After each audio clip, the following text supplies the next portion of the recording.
Hi, my name is Beth from Dr. Dominic Mazzacco's office in Hanover, Massachusetts.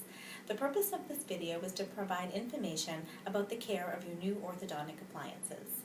Where each case is unique, the clinician who assisted Dr. Mazzacco will provide details specific to your treatment. Let's start with what to expect.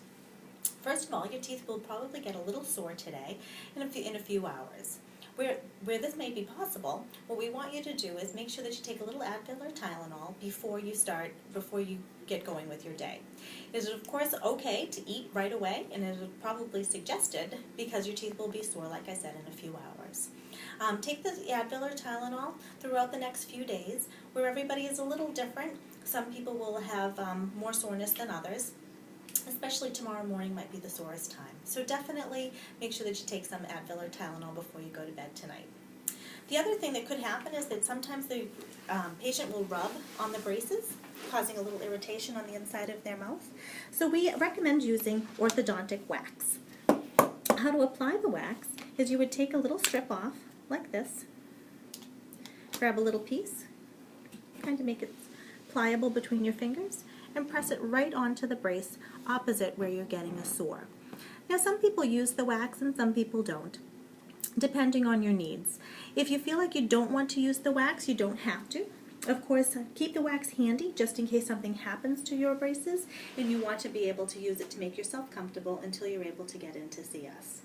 To remove the wax, you can pick it off with your fingertips like this, or just brush it off with your toothbrush and toss it out. We're going to give you 2 packages when you leave here, and that way you'll have enough maybe to get you through for the next few days, but if you ever need any more, definitely make sure you ask us for it. As far as getting used to the braces and maybe using the wax, it may be up to a week, but some people it's a little sooner than that. Because it's kind of building up a tolerance so that you don't get any irritation.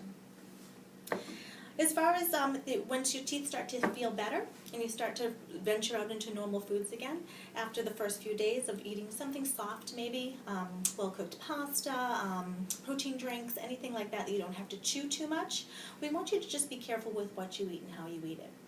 The reason for that is that your braces, of course, are not permanently attached to your teeth, so someday we are going to want to take them off, and food can hit them that way and also break them off of your teeth. So we want you to we're going to give you a little list of foods to stay away from. I think the most important things are the sticky, chewy things, gum, sticky, chewy candy. Anything like that can cause the wires to shift, cement to wash out from around the braces, and things to become broken. An excessive amount of breakage can lengthen your treatment time for even 6 months to a year, so that's why we really kind of discourage anything getting broken too often. Anything hard or crunchy, apples, carrots, pizza crust, we want you to cut up into small pieces, put in your mouth, and chew on your back teeth. Again, it's the importance of that is just if you bite into something directly, it can pop off a bracket, and again, more repairs would be required. If something does happen to your braces accidentally, we encourage you to give the office a call, even if you have an appointment the next day or in a few days, so that we can give you enough time to do your repair and your regular visit. That will save you a trip to the office. Repairs are normally done in the morning and early afternoon, so again, give the office a call and the girls at the desk will be happy to schedule something for you. As far as any foods that you love to eat, bring those with you to your appointment and let us know what you think and what you might want to see if you have to stay away from, and we'll let you know, okay? So let's move on to mouth guards. When we're playing a sport that requires a mouth guard, Dr. Mazzacco would like you to wear your mouth guard for any sports like soccer, even basketball. I know that they don't require those, but we would like you to wear one. We recommend the Shock Doctor 4 braces, and we don't want you to boil and bite into it. It just fits right directly around the braces. And you'll wear that because we're moving your teeth constantly, so if you boil and bite into something, it won't fit you in a few days when we're moving your teeth. All right. Now I'm going to move on to toothbrushing. Toothbrushing is super important while you have the braces on. We are going to suggest that you brush 3 times a day for 3 minutes. So in the morning after breakfast, in the afternoon after you get home from school, and then in the evening before you go to bed. No less than 3 times. If you want to brush more than that, it's perfectly acceptable. But with the brushing routine should take probably about 10 minutes. I know that's a lot to ask, but it's, for a beautiful smile that's going to last a lifetime, I think it's going to be worth it.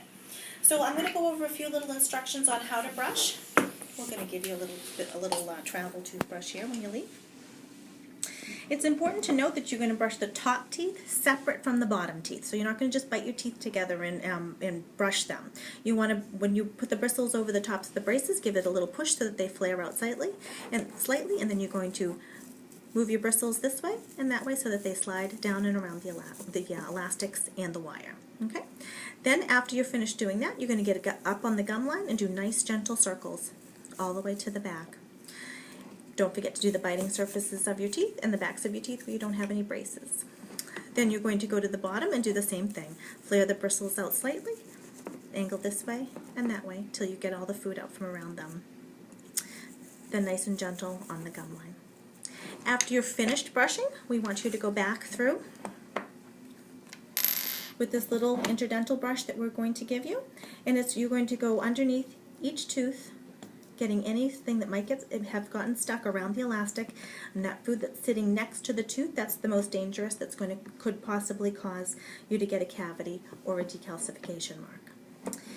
After you're finished going around with that, we want you to make sure that you rinse with a fluoride rinse. Any flavor that you like is fine. This fluoride rinse is, you rinse for about 30 seconds, spit out, and don't eat or drink anything. Just let it sit on your teeth overnight. We also suggest that you floss at least once a day, and we suggest these floss picks. Floss picks are great because they get around the wires in between the teeth without much effort. So you take the soft pick, you get directly between the teeth, and just clean out any plaque that might have gotten caught in there. Again, very quick, very easy. We're going to provide you with a 3-minute timer so that you can know exactly how long it will take to have your toothbrushing done. Like I said, the other things that I asked you to do are going to be additional. At the end of your routine, I think it's important to look in the mirror, make sure that everything is nice and clean and that you didn't miss any spots. If you did, you can just go back with your little interdental brush and make sure you get everything nice and clean. Every time you come in, we do grade you on your brushing, and then we're going to give you a little form as to how we do that. You get a nickel for an A. If you get a B, it's not so bad, and we let you know where you might have missed some of those spots. And if you're getting a C, that means that you're really rushing through those brushings and not getting to all the areas that we've asked you to get to. If you have any questions about anything, we're going to include a little card here for you. You can give us the call, and we'd be happy to go over anything with you. When you come in for your banding appointment, like I said, one of the assistants who's been with Dr. Mazzacco for the procedure will go over any additional instructions. And if you have any questions, please bring them to that appointment and ask so that we can make everything clear for you. Thanks for listening, and have a great day.